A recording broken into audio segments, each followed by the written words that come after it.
Here's a word that I bet you're sick of hearing: electability. Throughout the 2020 Democratic primary, we heard this word again and again. And in fact, I don't think I ever really heard it before this election cycle. Of course, this notion of electability is based on things like poll data, platform policy, in particular, the candidate's stance on those key issues like Medicare for all or student loan forgiveness, which have only become more relevant in light of recent events.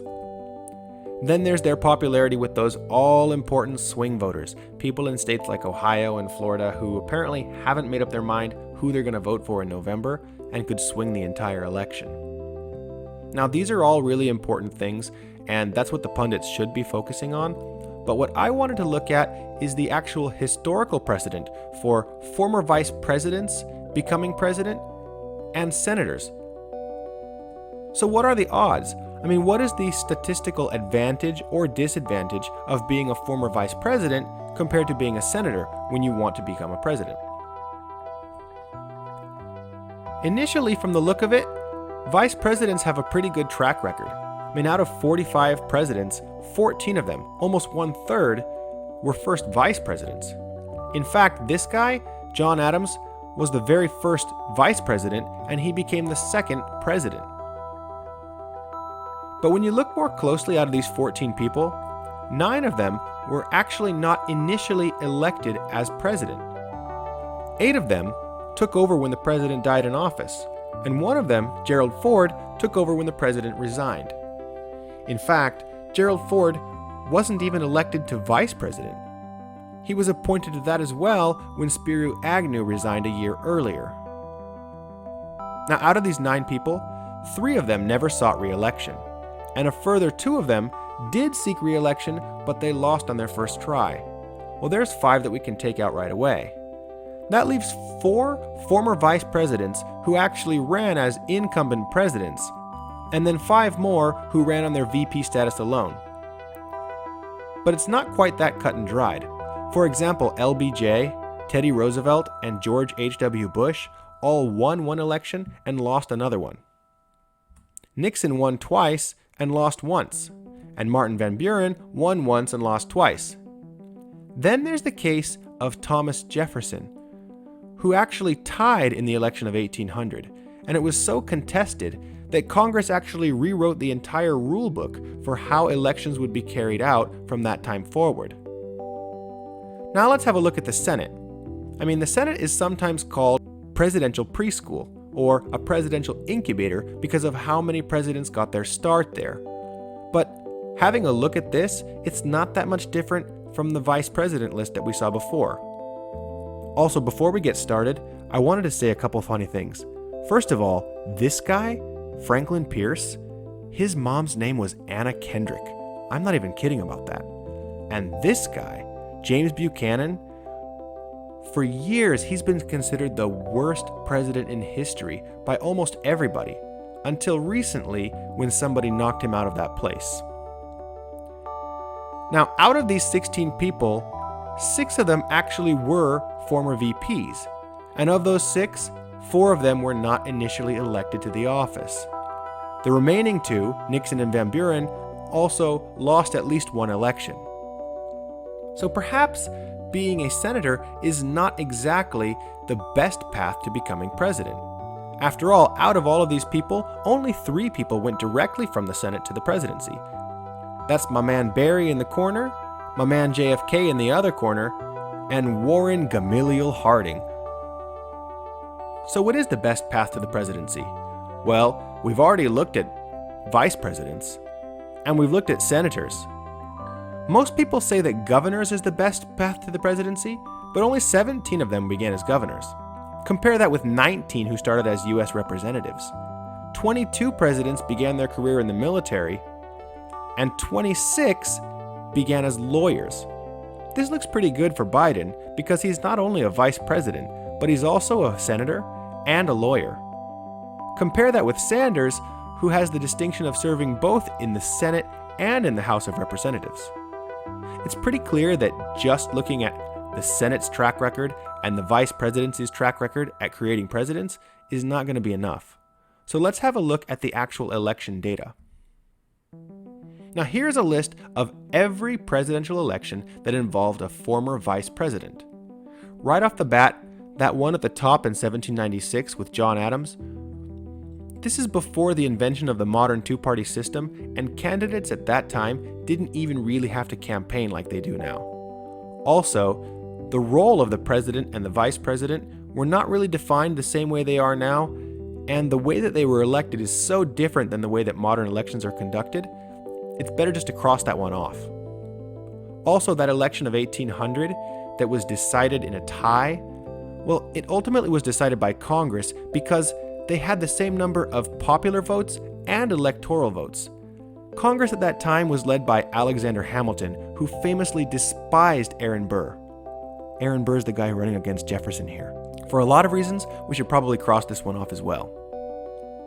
That leaves us with 21 elections, and I have made a special note here where the candidate ran as an incumbent president. This is important because incumbent presidents have something called the incumbency advantage. It means that they have better access to campaign finance. They have better name recognition, or as we might call it, branding. After all, in the case of an incumbent, you're really deciding whether or not the guy should keep his job, as opposed to if you should hire somebody new. Also, incumbents have other government resources up their sleeve. For example, congressmen don't have to use postage when they write to their constituents recommending a particular candidate. Now, having said all of this, although 98% of all senators tend to keep their seats, only 15 presidents have actually won a second term. 5 presidents didn't even get their own party's nomination. And 10 of them, while they did get the nomination, they went on to lose the election. So perhaps the word incumbency advantage is not the correct word here. But still, it does skew the data a bit, so we're going to consider this as a separate data set. Comparing this with the Senate. Now, right off the bat, those first 2 elections in 1792 and 1796, for reasons mentioned previously, should probably not be considered. Also, that tie in 1800, which was not legitimate for several reasons, we're going to cross that off as well. You're welcome, Aaron Burr. We might also want to cross off the election of 1820 just because James Monroe ran completely unopposed. There's also some other quirks here. For example, that election of 1824 with John Quincy Adams and Andrew Jackson, they were actually both in the same party. So was everybody in that election. I've also made a special note here where people ran as a third-party candidate. Of note is the election of 1836, where William Henry Harrison ran against Martin Van Buren. Both of them were former senators, as were all 4 of the third-party candidates who ran against them. Also of note is that election of 1848, in which Martin Van Buren is running as a third party. This is Martin Van Buren who created the Democratic Party, and then, a few years later, ran on the Free Soil Party. I've also made a special note here where people ran as incumbent presidents. This leaves us with 29 total elections and 52 senators. Now, an important note here is I've only included senators who actually got their party's nomination and went all the way to the general election. The reason why I'm not including senators like Sanders, who ran only in the primary, is because I would very quickly get into the triple digits. I mean, consider the last election cycle by itself. We had Ted Cruz and Marco Rubio on one side, and Clinton and Sanders on the other side. In fact, just since the 70s, there have been 60 senatorial bids for president, most of them unsuccessful. So here's how the data is actually played out then. It looks like 60% of all vice presidential bids for president actually resulted in defeat. And of the 40% that actually led to victory, only 20% of those were by people who were not using the incumbency advantage. In other words, for somebody like Joe Biden, who is running on his VP status alone, 56% of VPs lost.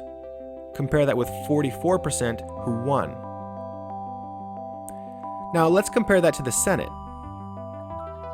59% of all senators who ran for president lost. However, if we throw in some of those third-party candidates, it's actually closer to 67% that lost. But there's some other factors at work here. For example, party politics. Here's a look at the election results based on the party. Now, the first 4 columns here are all vice presidential bids. I separated them by incumbent and non-incumbent. If you look at all of the vice presidents who lost without the incumbency advantage, 80% of them were Democrats. Only 20% were Republican. Compare that with those who won, and about 25% were Democrats, and 75% were Republicans. Jumping over a few columns, if we look at the people who ran as senators, the first thing you might notice is there's a lot marked other. That's because any election before 1850 is before the modern two-party system.